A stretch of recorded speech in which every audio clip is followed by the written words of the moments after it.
To the practice owners who are listening to this episode, if you feel like you're ready to get out of the practice because you want to retire or you just have a career change or whatever it is, but you do not want to sell the practice, you'd like to see it live on in some other way. The question is there a way? And my guest today says, yes, there is a way, and he's going to tell us all about it today on Practice Care. My name is Carl White. I am principal at Mark Advisory Group, which is a healthcare marketing agency. And I'm also the host of Practice Care, which is about simplified advice, bite-sized advice for the business side of your practice. And today, my guest is Don Tietz. For over 30 years, Don has been a leader in the world of business development and operations for practices in healthcare. And for the past decade plus, he's held leadership positions in larger dermatology practices in finance and operations. And currently, he's the vice president of operations with Dermatology Associates of LaGrange, which is a Chicago suburb. Don's special skills are identifying high potential business opportunities and launching successful new ventures. And additionally, he has particular expertise in turning around operations that are struggling through tough economic times, whatever the cause, and have a hard time getting the financing they need. But no matter where he goes, his goal everywhere is to move a struggling situation beyond just survival and really into prosperity. And Don, thank you so much for coming on Practice Care today. Thank you for inviting me, Carl. Yeah, so our topic today is something called an ESOP, ESOP, Employee Stock Ownership Plan. It's funny, when you and I first met, ironically or not, the last company I worked for had one, and I participated in it for the 5 years that I was there. So it was familiar to me, and I never thought about it put in place for what we'll call a small or a mid-sized practice or a business. And for those listening out there, if you've never heard of it, this is not some 2022 new financial engineering, any kind of thing. It's been around since 1974. It's tried and true and proven. Today, there's something over 6,400 plans in place covering a little more than 14 million people. So these are out there, well-known, unless you've never heard of them, and that's the point of today. And Don, you are in the practice that you're at now, you are doing an ESOP plan. And I wonder if you could just tell us about that situation, how it came about, just kind of the background, why it's being used and your experience with them. Sure. I came to this practice almost 5 years ago. And during that time period, when I first started, there's a lot of consolidation going on in the dermatology field. Private equity, there's well over 30 companies that have invested in dermatology. So my first question to the owner was, what is your exit strategy? I mean, this is a time and a place where people are coming in, are looking at buying practices, paying premium dollars, and allowing you to, exit the practice or stay with the practice for a while longer, but get a sale price that you could put in your bank and basically turn over the management to somebody else. So that was my first interview with her. And when I came on, I kept pressing her, and we brought out private equity companies that I knew from the East Coast. We sat down and met with them, and she just didn't feel right about that, turning the practice of medicine over to corporate folks who want to do nothing more than to, look at the bottom line and have a nice return for their shareholders. Right. And so, we looked at, and the practice started growing. We added on spots and stuff here, and we looked at physicians potentially, taking over ownership. In fact, we started the process of one of the doctors taking over a percentage ownership in the company. And right at the time we're about ready to finish a 10% sale, COVID hit. And that was a time when the doctor was a little bit risk averse and basically said, yeah, this is not something I want to do because of this. I don't know how things are going to go. I don't feel good about that. And so he backed out of the deal. And, we sort of sat there, and it made sense. I mean, you close down your practice for 6-8 weeks and no revenue coming in, didn't know what the outlook was. Yeah. For somebody with young kids and a family and growing, they didn't want to be part of that. Yeah. So sometime that summer, the owner of the company met somebody through one of her business programs, Vistage, that was an ESOP lawyer, and didn't know that, had known the person for about 3 years prior to that, but didn't know what he did. And the guy gave a talk, as they do, as they rotate through different businesses that are in there. And she goes, boy, this makes a lot of sense. I didn't like the private equity model because I was turning it over, but this is something where I turn it over to the employees, which she's all about, giving them more, a better future and a retirement plan for them. She gets a buyout, which is something everybody's looking for when you sell your practice or nearing the end when you're looking to turn the practice over. And yet, in this model, with the management stays in place, there's no change in the management. So it sort of clicked all the boxes that she was looking for, helping her employees, which she's always been good about, giving benefits or raises and things like that, making sure they're taken care of. Met her need financially for being able to get some money out of the practice, and then we continue to manage the practice. So there's really no change in ownership, or excuse me, in the management of the company. So that people weren't having to worry about whether their jobs are going to be there tomorrow when this unnamed person flies in from New York. So it seemed to check all the boxes, and so really it was the summer of 2020, right after COVID, that she had started this, and we started talking about it. And so here we are today. Here you are today. And is she still working in the practice? Oh, yes, yes. And she intends to work into practice because with the ESOP, I mean, it's not like you get all, there's many transactions, financial transactions that take place when the sale is made. But she still wants to continue to work. She's a doctor like everybody else. She works her 3 days a week, comes in here and does her thing. At this point, she is still the CEO of the company.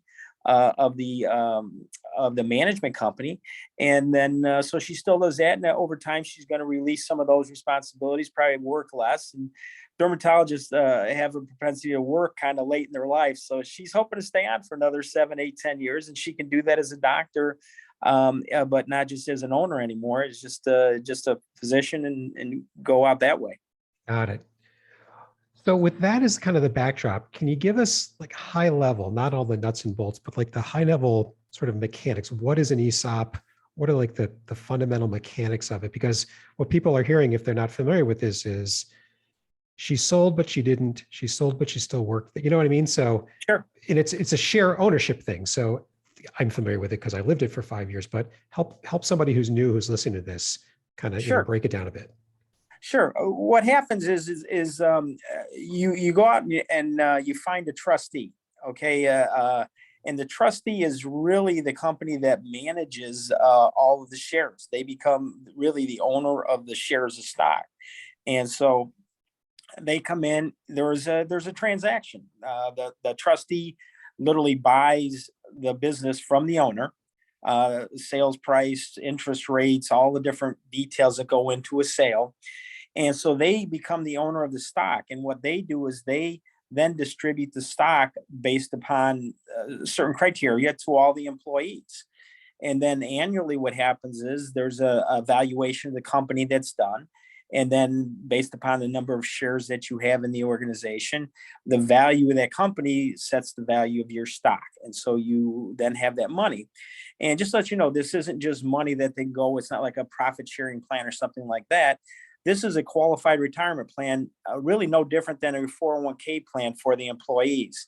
And two things I want to mention. The reason, this has been in place since 1974, and both sides of the aisle love this because you are giving employees an opportunity to have ownership and have another qualified retirement plan other than Social Security, which may or may not be there for a lot of these people who are 25 years old.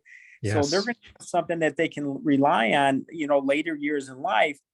And for that process, the government then makes this organization a tax exempt organization. So in other words, you're not going to be paying taxes, which is the biggest thing about this. So once this becomes there, where the government gets their money from is at the end of this, when all these employees have all of these benefits and these qualified retirement plans. When they start taking that money out, they realize that income at that point through taxing those dollars after the point. But you've given them, a nice retirement plan where they wouldn't have had one before. Right. So the way it worked where I was at, and tell me if it's the same. It must be the same, but just to confirm it. So every year I got some shares. So Correct. the company that I was at, which sounds like the same for you, is there's shares of stock created, but they're private. Only the qualified employees can get them, and they have to be Correct. given by the management of the company. So they have to be granted every year. And then every year, those shares, somebody outside comes in and says, all right, the value of the company is X. Therefore, every share is now worth Y. And the total value of your shares is, the number of shares you have times the share price. And when I left, yeah, the value of what I had rolled into, and it wasn't taxed while I was there, because nothing was bought or sold, so there was nothing to tax. And when I left, it all automatically rolled into an IRA that I had. And yeah, I mean, it's sitting there growing, not as shares anymore because I'm not with the company, but it's as dollars. I've reinvested them. But yeah, Uncle Sam will get their money when I cash them out in retirement to live my life. And that's the back end. That's how everybody gets squared up, right? Exactly. And the one great thing about this, unlike a 401k, the employee doesn't put a dime into this. Yeah.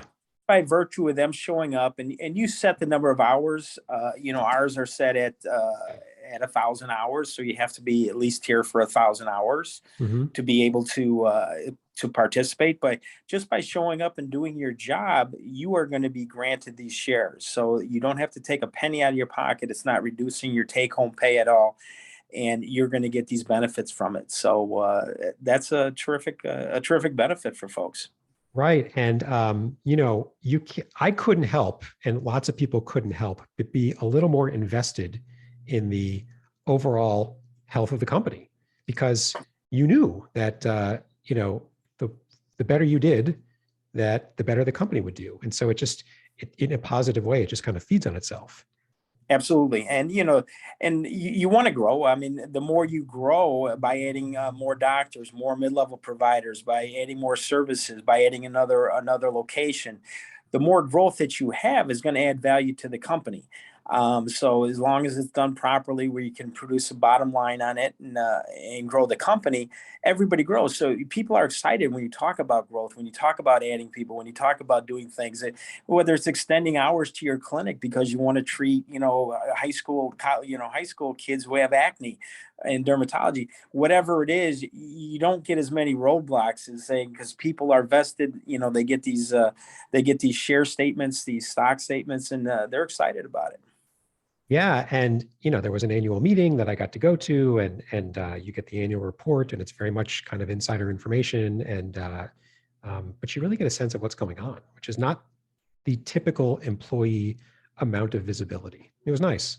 No, and Grant, and we started this really a couple of years ago. We operate on the EOS format for leadership and for a management organization, and we started sharing top line revenue numbers and some statistics with the organization to our employees a couple of years ago in preparation for this. Mhm. So people are not scared when you come in and say, I have an organization that makes 5 million or 10 million or $20 million. A lot of people say, I should be making more money. Right. But you start sharing with them that, that's our revenue. This is and this is how we grow. We went from this to this, and here's what we do.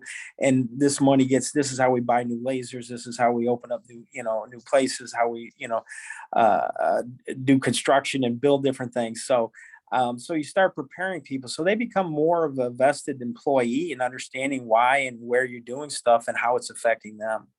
Yeah, absolutely. And 99 times out of 100, that's a good thing. Yes. And it's totally worth it. So you and I have been talking, like, extolling the virtues of ESOPs now for this entire episode. But just to hit on it, are there any benefits that you're seeing that we didn't touch on? And are there any drawbacks? I mean, nothing's perfect, right? No, and nothing's perfect. Obviously there's options for an exit strategy for all doctors, and whether it's private equity, whether it's consolidating with another bigger practice, whether it's selling to doctors within yours. But one of the things about this, you do have to have some size. It's not. I think the costs associated with doing this, because there's a lot of legwork that needs to be done.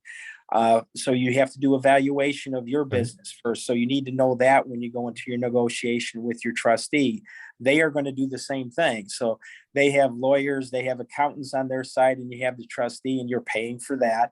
You have your own valuation people, your own lawyers, and people on this side. So so there's dollars that are going to go out, and so you got to be ready to spend that. But with the return that you're getting, depending on what you're selling your business for, look at what you're paying annually in taxes and figure that out. I mean, it may be 1 year's worth of taxes or half a year's worth of taxes that you're paying to put this deal together that you're not going to ever have to pay again. So, and then you're going to get your return on that. Size does matter. So in this case, you need to be, in my mind, you probably need to look at somewhere 8 to 9 million, $10 million upwards of top line revenue Right. to be interested in doing this. And why do you say that? Like, where's the why? Because I think for the dollars that's going to be paid, and I'll just be frank, it's going to be somewhere between 300 to $500,000 in fees that are going to go out for this deal. Okay. So it's not like, somebody looks at that and plus what you're going to get as a return on this is, the owners are going to get. I think you need to be of that size for this to make sense. Okay. And so that's where I got there. So a little bit bigger that you are, the better that's going to be for everyone involved, and you're going to be able to handle what's going to go through as far as all the requests and the due diligence that's needed and things like that to put this deal together. The biggest thing that we found, we created a MSO management service organization in 2019. We just did it because we were taking on another dermatology practice we were going to do billing for. And so I wanted to insulate the professional corporation from any liability. So I set up an MSO. And that's the way most private equity companies set up when they go buy into, because of the corporate practice of medicine. They have to set up a management company, and that's how they distribute money and take money out of the professional corporation. So we set up an LLC, a limited liability corporation. And what it turns out to be is that is the vehicle that is actually being sold. It's a management company, not the professional corp. So the doctor is still owning the professional corporation, as they should. They have to own that because that's where, with the practice of medicine. But the MSO organization is the company that actually becomes the ESOP vehicle. And for you to get the tax advantages, so in other words, say that you sell your business for $10 million, that is a tax-free, a transaction. It's called a 1042. Okay. Okay, but your business that you are selling, which is that MSO, needs to be in business for a minimum of 3 years for you to participate in that transaction. So in other words, you get this $10 million, you put that into another qualified retirement plan. There's a lot more that goes into it than that. Sure. But then that money sits out there and is never taxed. And if that ends up going to your kids, it's never taxed. Okay. If you take it out, obviously, to use it at some point later in life when your tax rate is potentially lower, then you'll pay some taxes on it then. But you can have that sit out there, and it could be, it's generational wealth that comes out of that and goes to there with no taxes. Most people know what you would have paid on $10 million had you taken that out, either capital gains or, straight income tax, whatever it would be. Mm-hmm. So there's a lot involved with this. It did take us nearly, a year and a half to 2 years once we, year and a half once we got started with it. But 6 to 8 months of that was just us waiting that 3 years. So we were able to do the deal because the corporation needed to be out there. And then transferring all the employees where they need to be, making sure the money's flowing through where you just set up a different corp, because then that management company has to be the one that's managing all the services in the professional corporation. Right. So there's a lot to set up. Yes. That's clear. Okay. Yes. So you said that, from your experience, minimum of 8-9 million, something like that is a good fit, or below that is not a good fit. Are there other things that come to mind about who's a good fit and not a good fit for this for people listening? Well, yes. If you're looking to maximize your return on your business, an ESOP is probably not the way you want to go. This has a little bit of, Interesting. if I was to go out and offer this to a private equity company, I would have got a higher dollar value Okay. for the selling price. And that was not the main goal of our owner at this point. She got a really, nice deal on it, but it wasn't what she would have got had she gone to one of the private equity companies. So you're gonna do this for a little bit less, but then again, how much is control worth to you? I mean, do you want somebody again coming in and telling you when you should work, how often you should work, where you should work, as compared to management didn't change one iota when they came in here, when we made the sale.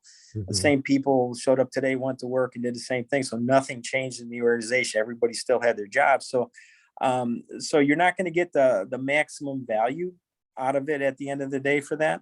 And it's a process, basically through the ESOP, the money comes to the doctor that they can invest, but the trustee is paying down the note that goes there, and we pay that down for anywhere between 6 to 8 to 10 years over that time before the company is fully owned by the trustee as we pay off.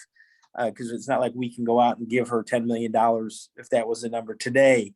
Okay, it's paid off over time and out of future earnings that we're having in the business. So, okay. So the owner, she enters this, she becomes part of the ESOP. And then, so she's getting a buyout, I guess, but she's not really getting bought. Exactly. She gets the buyout, but she gets to keep working. That sounds nice. That's correct. That's as correct. an owner.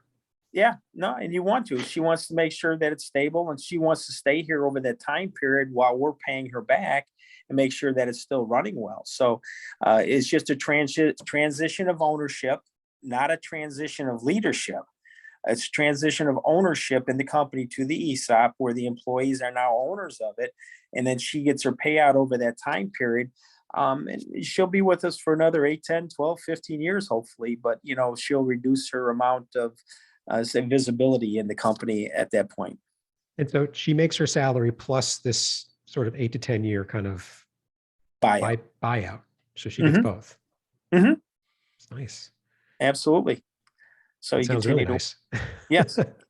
I mean, you never know what the future holds, right? I mean, things could blow up in a year. Who knows? But the idea of I get to sort of cash in the business. I don't like how that sounds, but in this context, it makes sense. And I get to keep working as an owner. So I'm not selling out and becoming an employee. That sounds really nice. Yeah. No. So you're going through there, and the difference, when you're, the whole buyout thing, it isn't such a different idea, because if you're selling to private equity, they don't give you everything up front. There's a time period that they usually keep you, whether it be 1, 2, 4, 5 years before you get everything that they had promised you. And when you're selling to a partner, they generally can't pay everything up front to take the practice over. So it's generally over a time period. So this is not any different than any other type of exit strategy. It's just, it's just how it's operating. And the tax benefits, like I said, are really, really nice for the organization, and allow you to pay back that doctor, because rather than paying the government these taxes, you're paying back the doctor to buy the company for the employees, who are then getting value into their qualified retirement plans.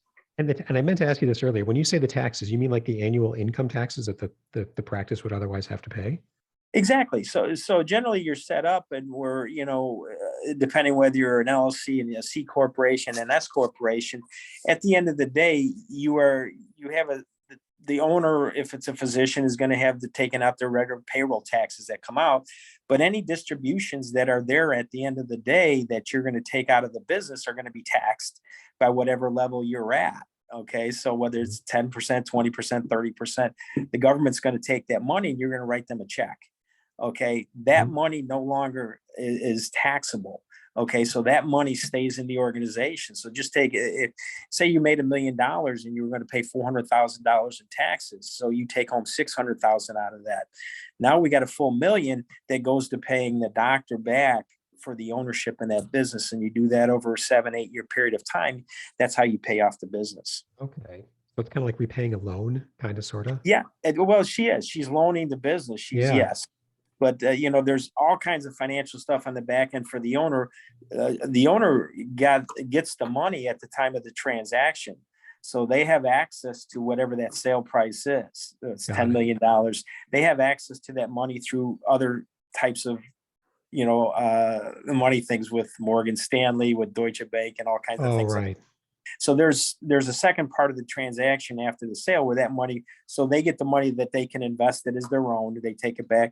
But basically then they pay back their loan and we're paying back the doctor to do that. So it all gets paid back through there. So it's a little complicated for that, but Right. at the end of the day, the employees still show up to work. You're still doing the same management. You're still seeing patients. You're still trying to do the best you can in quality care to make the business Right. grow. Right. And it's still in your hands, which if that's Yes. something you really care about, I don't mean that how it sounds. Some people want to sell and say, off I go. Right. But, everybody while they're in practice cares about the quality of care. And if you think you're the best at doing it rather than somebody else, well, then you get to have your cake and eat it too and stay there Absolutely. as a leader, not just as an employee with somebody else calling the shots. What if your owner said 3 years from now, you know what, I changed my mind, I'm done. I want to get out earlier. Is Mhm. that an option for the owner or? Absolutely. Yeah. No, it's just part of your business strategy because the business is we're still going to have to pay because we have a note that we have to pay back for the sale of the company. So we're going to have to pay that. But, she, as the business has grown, her percentage of what she does for the organization gets smaller and smaller. Right. It goes from, she used to be 10% of the business. Now she's 5% of the business. And, if she decides that, hey, this is what I want to do, this is, I just want to be in the background and do this, you're going to find a replacement for her because you're going to want to produce the revenue that, that the doctor was producing so you can pay back the note and then the company just continually sustainable goes on. Right. Yeah. Okay. So you've got the flexibility as well. Mhm. It sounds great. I hope this has piqued the interest of some listeners about another way to um, to get some value without having to walk away. And it just sounds really attractive. We could go obviously a long time, but in the interest of kind of wrapping it up, first question is, Don, is there anything that you think I should have asked you that's relevant for listeners to hear about, but I just didn't ask? No, I think we've covered everything. The employees are a huge. Everybody wins in this. The doctor gets a payout for the business that they've grown, and it is a business. They look at it as a practice. They get their money out of this. The employees get a huge benefit from this, and continue on. And so everybody, it's a win-win situation for everybody in this. So. Yeah. And do you find, I mean, it's sort of a loaded question, but do you find employee retention's better? Like I've had a couple of guests on, they're more on like the human, like the coaching side of things. And we talk about leadership coaching, and both of them have focused on more or less, if you want to maintain your best people, if you want to, you've got to think about culture, you've got to think about engagement. And one of the things they both said was, believe it or not, you know, money, if you throw more money at people or more shiny things, it doesn't do anything for engagement. But this sounds like it would be something that would, keep the people you want to keep, like it'd be more sticky, I would think. Are you finding that? Well, we're still early into it. Okay. So, I think over time, because it's tough as we've gone through here. I've tried to, put it in very simple terms, but it's tough for a lot of employees to grasp what we're doing. Because they're 27-year-old, 28-year-old single moms and stuff like that are working up on, MAs or nurses. And so they're looking at things differently. But I think I'd be better answer that maybe in about 2 years Okay. after people have had their statements and they're looking at it and they're sitting on, something that's worth $8 or $10 or $15,000. So Right. And that's not money they would get otherwise, right? Had you no, not done no, this? not at all. Yeah. So hopefully the theory is correct that this is something about can help with retention as well. Yes. Yeah. And then the other question is, so if somebody's listening to this, they say, I kind of want to get going on this or at least learn more. What are one or two tangible steps you would advise them to take for somebody, standing at the starting line saying, I want to get started on this? What would you tell them? Well, the first thing is that corporation. because you can't have your professional corporation be the vehicle for this. So you need to set up that management organization. And so that's an LLC, costs you $500 to get that set up. If this at all interests you, I think, and you don't have that vehicle right now, start that right now, because to get your tax benefit, it's going to take you 3 years to get to then. Then you can start jumping into and start reading about this. Say, I didn't know about this until they brought it to my the Right. owner brought it to my attention. So many things. It's been out there for such a long time, and different states have different rules. Some states pay for some of the cost of getting involved with this, because it's such a good thing for the employees. So some of the state, I think Colorado's one that has where they can give you, I don't know, $50,000-$75,000 to help pay for some of the startup costs of putting one of these things in place. In which I think, probably more states is things go along here, you can get them involved, and hopefully, they can help do that to subsidize some of the costs of getting this up and going. But I think reading about it, finding out about it, and determining if that's your goal. If your goal is to maximize profits from what you've done and take out as much money, this is not the vehicle for you. If you want a good return for what you've done, and you want to do some good for the community and do good for those employees, a lot of times they've been with you for 15, 20 years. This is a very nice vehicle for those folks. Got it. Yeah. So, get your ducks in a row, which is not surprising at all. Maybe find an ESOP lawyer at some point. See what your state can offer. Yeah, it makes sense when you say that, because you said this earlier also about the federal government.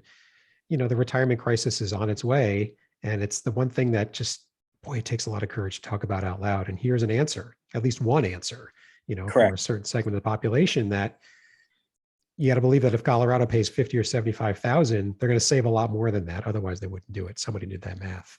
So it makes a lot of sense. Yes. Well, Don, thank you for this very interesting, excellent introduction to ESOPs. Like I said, we could spend a lot more time, but thanks so much for coming on. We will put your contact info in our show notes so that those who want to learn more about you can read up on you. But thanks so much for coming on. And just a couple of points before we wrap up to our listeners. You've listened to this. If you own a practice and you've had an experience that you think other private practice owners would benefit from, or if you're somebody like me that services private practices in healthcare and you've got some expertise that you think they would benefit from, we want you to come on Practice Care. We'll have a link in the show notes where you can go. There's just a quick questionnaire to fill out. Please do so that we can get you scheduled right away. And finally, if you haven't done so already, please subscribe to Practice Care on Apple Podcasts or wherever you listen to your podcasts. Thanks very much. And until next time.